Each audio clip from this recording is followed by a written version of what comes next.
Good morning mga padaba. It's 8:15 in the morning of January 17, 2026. Unang bagyo ng Pilipinas nandito sa Catanduanes.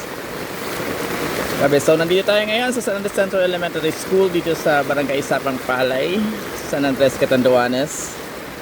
At ayun po, binaha na pagising namin kaninang umaga is ganito na yung baha dito.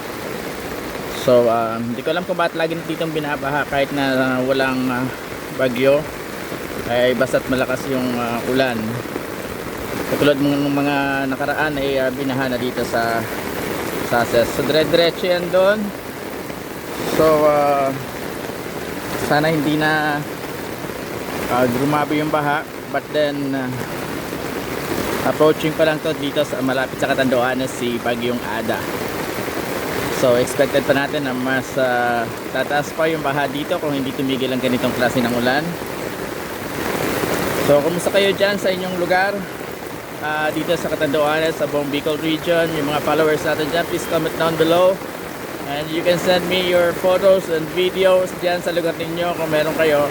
At pwede natin yan i-upload para ma-update ang ating mga kababayan na naka-follow sa Happy Islander TV. Maraming salamat sa mga nag-follow sa atin.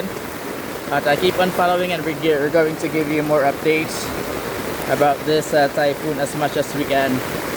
Salamat sa mga nagpa-follow sa atin dito sa Happy Islander TV. So again, it's already 8:17 in the morning of January 17.